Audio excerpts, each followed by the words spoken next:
This is Dateline Wyoming, produced in the studios of WyoRadio. Dateline Wyoming is a weekly news feature highlighting community issues and events that shape our lives here in Southwest Wyoming. In-depth analysis and interviews with the people behind the headlines. Presented Sunday mornings at 7 a.m. Views and opinions expressed on this program are not necessarily those of WyoRadio ownership, management, or those of our sponsors. Time will be made available for responsible dissenting opinion. And now, Dateline Wyoming. This is your host for Dateline Wyoming, Tom Ellis. Wyoming is a great place to live, work, and raise a family. As we go through our daily lives, our own personal safety, that of our families, and also the safety of friends and neighbors is an important issue. Today on Dateline Wyoming, our guests are Rock Springs Police Chief Dwane Pacheco, Sweetwater County Sheriff Mike Lowell, and County Fire Warden Mike Bournazian. The topic is safety. We begin with Sheriff Lowell and Chief Pacheco. Today we have Sweetwater County Sheriff Mike Lowell and Rock Springs Police Chief Dwane Pacheco with us. The topic is safety, and there are just so many areas that this covers. Let's talk a little bit about driving safety to start off with. What kind of things would you recommend to our listeners as far as being safe as they're in an automobile? Right now, one of the biggest things that we're dealing with is distracted driving. Safety and what a person can do is, obviously, if the light turns green, watch to make sure that everybody's stopped before you drive into the intersection. You may be right, but you're still right in the middle of an accident. Yes, that's number one. Number two, pay attention to the other drivers. If you're in a two-lane going the same direction, people start drifting into your lane. Pay attention to that as well. They could be, once again, distracted driving. We're seeing a lot of that. That all comes under the heading, I guess, of generally just driving defensively, does it not? Yes. Another issue is texting and driving, drinking and driving. I mean, those are examples of distracted driving, are they not? They are, and if you've seen the commercial where they're pouring the alcohol into the cell phone and it says that distracted driving or texting and driving is the same as drinking and driving, the statistics show that it's the same, you're going to have the same effects as driving under the influence. So if you can put it into that perspective, it kind of gives you an idea of what we're dealing with. Let's switch over to Sheriff Lowell for just a second. Do you see that alcohol and distracted driving are a large portion of the stops and those things that you're doing? Well, I think the number one issue is and continues to be in Wyoming is substance abuse in any form. So it certainly carries over to those people who are driving while intoxicated or driving while under the influence. So we watch for those, and specific days are set aside, both by us locals like Chief Pacheco and the patrol to actively devote resources to those things. It's a constant source of worriment for us because we have so many families out now, and so many people coming back from the gorge, and so many bringing their boats, and so many people going to take a picnic, and so many people going to the local parks. You know, and some people may choose to imbibe, even though there are municipal ordinances that prohibit all those things. So you have to be extra careful when you want to give those people a wide berth, and call us or call the tip the lines to get us in so we can make the stop. That's an important factor, though, something we hadn't really talked about before, I think, is the tip lines and the fact that you rely on the public to help you be those eyes out there where you're not available. Right, because you can call in and say, there's a person outbound on Dewar Drive, changing lanes, speeding up, slowing down, no turn signals, weaving in and out. But it still has to, the law enforcement officer still has to pull in, make the observation himself and determine, if there's enough probable cause to make that stop or reasonable suspicion. So, but that at least alerts us to the issue. And I think people should realize that being arrested for DUI and the lengthy court process it involves is very expensive. So there are lots of lessons to be learned. First of all, you made a mistake by drinking. Now you find yourself in the clink. And then you got a big bond, and then you're going to get yourself a lawyer, and you're going to lose a part of your driver's license, and you're going to make those hearings, and you're going to get these letters in the mail that require you to do certain things at certain times.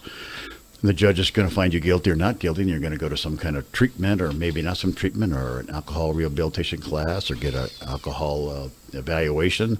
So lots of things you're going to go through. So it's there's lots of consequences for your actions. there has been a program trying to make people aware of the fact of using cell phones while they're driving within the city.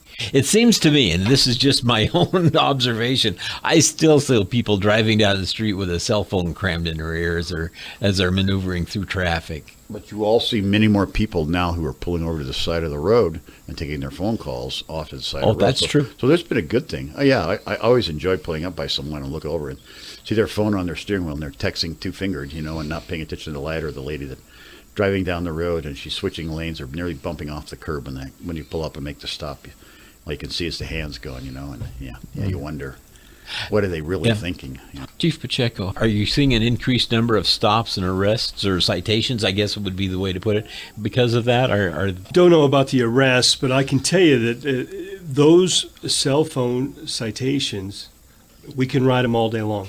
If you, for instance, yesterday I was driving down A Street in my personal vehicle. I witnessed 4 people talking on a cell phone from what would have been from top of A Street down to the Grant Street connector. So it's once again, it's one of those things, but as soon as a person sees a police car marked unit, they'll drop their phone. So what we've tried to do in the past, and it's been successful, is we'll use an unmarked car as as an observation vehicle, and then we'll go in and we'll write, make the stop and write the citation. We let the public know when we're going to do that, and we're still able to write as many tickets as we need to for that violation. But there are a lot of people, as you said, that do call us with that concern, and as resources are available, we're able to do some of those proactive it's become a part of the culture, I guess, as cell phones have intruded into our lives, that we included them in our driving and in our cars. They have, and I know that I saw an article in Wyoming Tribune tonight that showed that they're looking at that fatality that happened in was it Glen Rock, and they're looking at texting and driving as that being a causative factor of that fatal. So it's happening around the state. I think we're getting more in tune to it as law enforcement to look at those things when we do get a crash. Was a cell phone involved, and looking at those. As Mike mentioned, I am seeing more people pulling over to the side. But, even in my own case, I know I've got hands-free in my car. Even that was distracting. Whether you've got a cell phone in your ear or not, it's still distracting trying to do something else while you're driving. Yes, and it's proven, too, that we talk about multitasking, but there's really no such animal. You're doing one thing and you're doing it good, or if you're doing 2 things, you're disregarding the other thing that you're trying to do. Mm-hmm. So that's the thing about talking and driving. You should probably be driving and not even hands-free, as it can be a distraction. What are some other issues that we need to be aware of as far as we're talking about driving safety and so forth? Winter's coming. Slow down. Get your coats in the back of your car. Get your food supplies. Get your toilet paper. Where are you going to put your bottles of water? Do you have your little heat tabs for your hands and palms? Have you a plug-in for your car? Have you checked your wipers? Do you have the right antifreeze in? Do you have the right window washer in? Are you thinking about those things? Have you taken your pack out of the garage and you're ready to put it back in your car for the wintertime? All those things that we do as a matter of course with our patrol vehicles to make sure we have the appropriate things in them. So we like to forewarn you, because I've been one of those persons who've been stuck on the right side of I-80 for 4.5 hours on a 0-degree night with less than a half a tank of gas, as my wife yells at me. I'm perfectly aware of the things I should have and not have in the car. It's also important to make sure your vehicle is well maintained. If you've got tires that have very little tread on them, that becomes just almost like a pair of skis underneath your car when the roads get icy and snowy. Also an important thing is it's school. It's the beginning of school. You need to slow down in our school zones. You need to watch those very carefully, because we watch them like hawks, and it's really disturbing for us to watch people whip through a school zone at 20 or 25 miles over the speed limit. And school zone fines are very expensive. They are.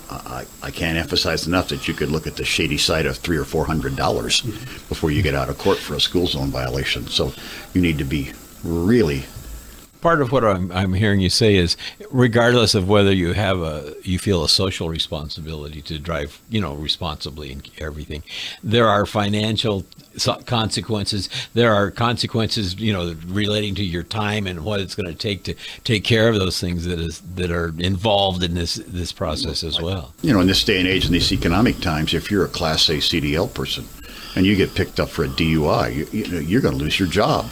Because you're going to lose that license, you're going to lose that means of support. So you really need to think through the things you're going to do. Sure. Well, when I was a kid, a lot of cars didn't even have seat belts. In today's world, the awareness of vehicle safety is emphasized almost everywhere you look. But one of the issues that it seems to me remains is proper installation of child seats and child restraints in a vehicle so that they are effective in reducing injury in accidents.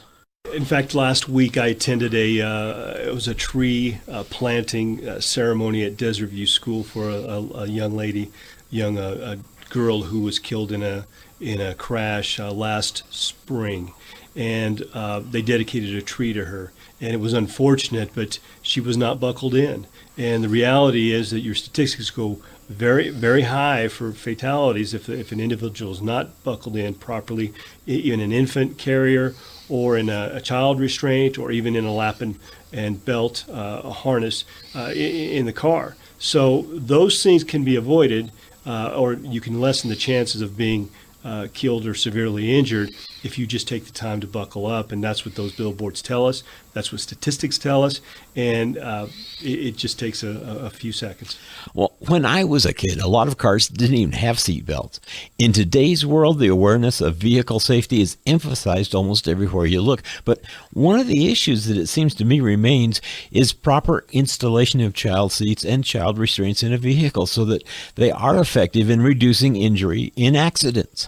The flip side to that is if you do properly install them and the child's properly restrained, a lot of times the child will survive and the other occupants in the vehicle won't. Yeah. Well, I don't want to be caught in the car. Right, but as I said, if you are a statistics person, you understand math, your odds are better if you are belted in to surviving than if you are not. And not only survival, but maintaining control of the car and being able to perhaps avoid, some of those situations. It definitely keeps you in the driver's area of the vehicle if you can still maintain that steering wheel and accelerator, the braking, and all those things. Mike, did you have a comment on that? Yeah, it is a good point to remember that wearing a seatbelt is a part and parcel of the Wyoming state traffic ordinances. It is against the law not to wear one, so you should consider that when you put it on. It also should consider it if you put your kid in the car seat, that you in fact should put the belt on too when you get behind the wheel, because you're sending the wrong message to children and other people in your vehicle. So, teaching by example. Yes. What are some other areas of safety that we could be talking about this morning? Motorcycles. You should slow down. You should have the appropriate equipment. You shouldn't run your exhaust wide open. You should have, if you have riders on the back and they're under the age limit, they should have helmets on. Children should have helmets on. Just because you ride in an ATV or a UTV and you went over to the county and got your slip that said you get a license plate doesn't relieve you of the responsibility of carrying a driver's license, having insurance, and having those things available for law enforcement upon inspection. And why would you ride in a UTV on a public highway with no doors? And why would you do that? Why would you put your children in those and suffer that kind of risk?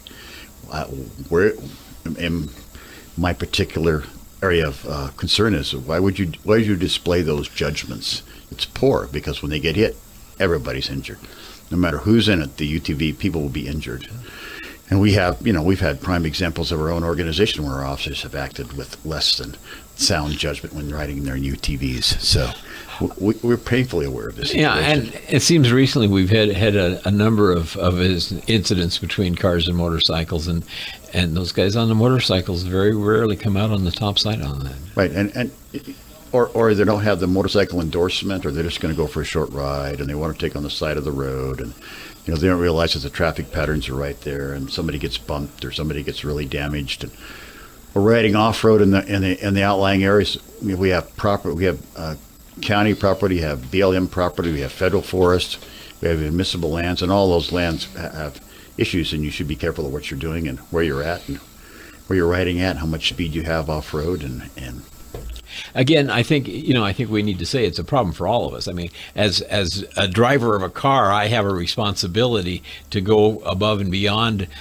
the norm, or what, if you want to call it that, to be looking out and be aware of who's around. I mean, it's the other thing that I was just thinking about. We're out. My wife and I are out frequently in the early morning hours, when it's just not quite light enough, and I see an astonishing number of cars with their lights off.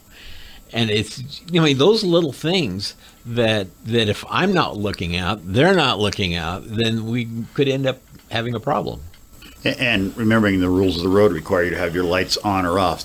I think it's within a certain time limit before sunup and sundown. So, and being aware. How about being aware of the guy that's delivering your newspapers in the morning, so you don't knock him flat? Yeah, I know, but he always puts the paper over there where I can't get it anyway. Yeah. Dwane, you were mentioning earlier something about home safety as far as some things we should be aware of. Yes, wanted to talk about, it is hunting season, and wanted to remind everybody regarding weapons in the households. I mean, obviously we're in Wyoming, and we usually have a lot of people have guns regardless of what season it is, but right now it is hunting season, and some of the things that we want to remind our young children regarding weapons is, if you see one, make sure that you do not touch it, that you contact an adult, especially when school's starting, you're finding new friends, they're snooping around in the house. If you're at another kid's house and you see a weapon, even if it looks like a toy, do not touch it, let an adult know. Very important. The other part of that whole gun safety thing is we do have locks available at the police department for gun owners if they do not have a safe and they want a gun lock. That feel free to stop over at the police department and pick up one of those locks for free. Well, I think the other area of concern about gun safety is we've set probably new records this year in the number of concealed weapons permits that we have signed off on. I'm sure it's about 1,400 or 1,500 right now, plus renewals. So it's everybody that feels the need to have a concealed weapon is evidently applying for it, because everybody's taking the courses, and our staff time is ever increasing to running the records checks and making sure you're a sound person, and realizing that chiefs of police and sheriffs don't deny any gun permits. They make recommendations for or against. Those can involve your history with law enforcement, crimes, how you do you faithfully fill out the forms, are they correct, did you sign them right? All those issues, and so I think it's a worrisome issue, because lots and lots of people are going to carry concealed weapons. Can I ask you both maybe kind of a loaded question? How does the concealed carry permit, how does that affect what you're doing as enforcing the law and so forth? Does that help you? Does it make more problems for you? Two things in Wyoming. One, everybody can carry a gun. Two, everybody can carry concealed. But if you carry if you have a concealed weapons permit, it allows you to carry that weapon in those states that interact with Wyoming in the compact. So, I guess if you feel the need to do that, it's a good thing. But when you run a driver's license, if you have a concealed weapons permit, we know that. We know if you have them, and we expect weapons in the car in every stop. I would be very surprised if there wasn't some kind of weapon in everyone's car when we make a stop in. And usually the hello, how are you? Hey, I stopped you because of this, this, and this. And by the way, you have a weapon in your car. Yeah, not that I need to see it, but I just want to make sure it's there and you're okay with it, and it's going to stay right there where we have our dialogue, and whatever I'm going to do with you, and we move on from there. So I think people are surprised when they come to Wyoming when they see the amount of armor we have. So, and please feel free to disagree with me if I'm not right, but for as many weapons as there are, you see relatively few incidents that involve weapons, do you not? I suppose you can equate that to this. We have lots of deaths in the county, and lots of them are drug related. Does that mean they took the drug? No. Does that mean the drug was present in the room, or they used it in the last 24 hours, or they rolled over on their baby they didn't mean to, but they didn't use the methamphetamine that day? So I think when you take it upon yourself to carry a weapon, there are responsibilities that come along with that. There are judgment things that come along with that. So you need to fully understand there's much more than just slapping something underneath the coat. And, do you have an automatic revolver? Do you actually know what you're doing? Do you know what it means to feel threatened? Do you know do you know anything about what you're contemplating when you put that on there that you're going to, so I think that oftentimes people get concealed weapons permits because it's a fad and they feel the need to do it. And even I don't, we don't wear weapons when we're off duty or in plain clothes in bars because it's a bad policy for us. We don't do that. We train to use of force standards and we still make our mistakes. So I think that people need to be cognizant of what they're doing when they put something on like that on their shoulder. Chief Pacheco, would you like to speak to that? With a concealed carry in Wyoming, our officers look at every traffic stop, and there's not a question as to if they're armed or not. Because of the concealed and open carry that we have in Wyoming, we just make the assumption that everybody is armed. Now, we still conduct our business in a professional way. We just know that there's potentially a weapon in every vehicle that we stop, and we take the proper officer safety measures when we make those contacts. And some people, and I've had people say, well, 3 people showed up at this traffic stop. I let them know, did the officer issue a ticket? Yes. Were they? So 3 people showed up. Was there a problem with that? Well, no, I'm just letting you know that 3 people showed up. Well, that's probably because they heard a traffic stop and they're making sure that those officers are safe. I've noticed that happens very frequently. If there's one officer there, it doesn't take long, and there's another one there as well. And we'll also have a sheriff's office deputy might do a drive-by, or maybe one of our highway patrolmen, or we'll do the same for them if it's in our jurisdiction. So we help each other out, and that's just something we do. It's an officer safety thing that we do, and it's just part of what you will see if you get pulled over. I mean, in my point of view, it's perfectly understandable. So, any other safety issues? If people are cognizant of their decision-making skills, how do you approach things? Do you know where you're at? Are you cognizant of the surrounding areas? If you have a weapon, where's it at? Is it loaded? Do you know how to use it? If you had a couple of beers with the boys, what are you going to do? You're going to try to make that run home, and somebody's going to pull you over. I remember I was driving home last night with my wife, and out of nowhere comes a RSPD car. Never even saw him. I was thinking, boy, he's good, because I didn't see him.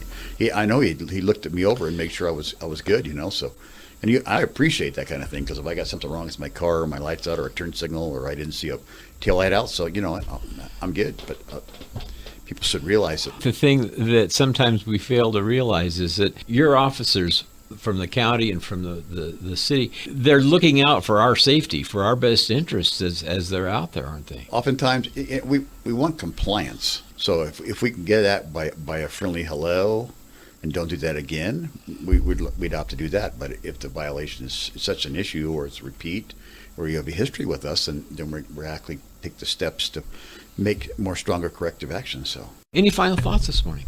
With the changing season, as you said, just increase your following distances, take an extra few minutes to get to your destination. Maybe start a little bit earlier. Once we get those freezing temperatures, you'll know that your battery's no good when your car doesn't start. Make sure you have a full tank of gas. Stay on the high end of that, the fuel gauge. Just all of those things that are enhanced when it gets dark early, it gets cold, and you're sitting on the side of the road with your emergency flashers on. Could I boil this entire conversation down to a couple of words? Common sense. Yes. Our guests this morning on Dateline have been Sweetwater County Sheriff Mike Lowell and Rock Springs Police Chief Dwane Pacheco. Thanks for coming in this morning. We finished today's program talking with County Fire Warden Mike Bournazian about the importance of fire and home safety. Mike, thanks for joining us today. Well, thank you. We do have some issues going on out there as far as fire danger and the folks that are out there camping and using the facilities out there. Yeah, it's that time of year where we're still in what we traditionally would call fire season, but it seems to be a year-round event for us anymore. And we have last big weekend coming up for the holidays and the recreators being out and about, as well as hunting season kicking off. What can you tell us about campfire safety, for instance, as we go through that? Well, campfire safety has been a hot topic lately because we've been coming across several abandoned campfires. And the message that we need to get out to everyone is is help us help you and help protect the environment which we enjoy. And that is making sure that when you're done in the outdoors, whether you're hunting, fishing, boating, or just camping, to please make sure that that campfire is dead out before you leave. And by dead out, we mean that you've properly extinguished it by putting water on the fire, you've stirred it up, you've added more water to the fire, there's no more steam, and it could be cool to the touch of the back of your hand, knowing that that fire could not hold heat or rekindle at a later time. The measure is if you can't touch it comfortably, it's not ready to be left. That's correct. Fires can hold heat for up to 5 days and have been known to start wildland fires, significant ones, at 5 days after they were left abandoned. As the topic of our Dateline today is actually safety, are there other issues, outdoor safety, that you can speak to this morning? Right now, I think that it's just being smart. As we start to enter into hunting season and we're putting the trailers on the back of the trucks and we're towing things around, making sure that the safety chains aren't dragging or won't cause sparks and things like that could lead to an ignition source for a fire. We've already talked about campfire safety. And then just safety in general, especially along the highways and byways of the state and around Sweetwater County, whether you're in town or out of town. We've had several close calls with the public service folks on the side of the road coming very close to being hit by passing motorists who are not paying attention, have not reduced their speeds, have not moved over for an accident or for any kind of a traffic hazard. And we need to make an extra effort to remind the folks out there that when you see flashing lights, when you see somebody on the side of the road, be attentive and make every effort to reduce your speed. Be careful as you approach and move around that scene. Because, of course, your emergency responders are not always able to be in a position where they are not in some danger at drivers on the highway. That's correct. We sometimes have to operate within a lane of travel, and we do our best not to, but situations sometimes cause us to have to be there. And as a result, we need everyone to help us. Any other thoughts on safety as a general topic? As the cooler temperatures approach this time of year and everybody's got their nice stockpile of firewood and begin to burn wood for a heating source, is to make sure those chimneys are cleaned out. Make sure that the flues are clean and you're ready to start burning, and make sure you don't have any nests built into those chimneys, and all the creosote that's built up from last year has been cleaned out so we can reduce the number of chimney fires that we encounter, especially early in the winter season. Mike Bournazian, County Fire Warden. Mike, thanks for joining us this morning. Thank you. You have been listening to Dateline Wyoming with your host, Tom Ellis. Dateline Wyoming is a public affairs presentation of WyoRadio News presented every Sunday at this time, highlighting community issues and events that shape our lives here in Southwest Wyoming. Views expressed on this program are not necessarily those of WyoRadio ownership, management, or that of our sponsors. Time will be made available for responsible dissenting opinion. Audio copies of this program will be available each Monday following the program's airtime on Sunday at youtube.com/WyoRadio.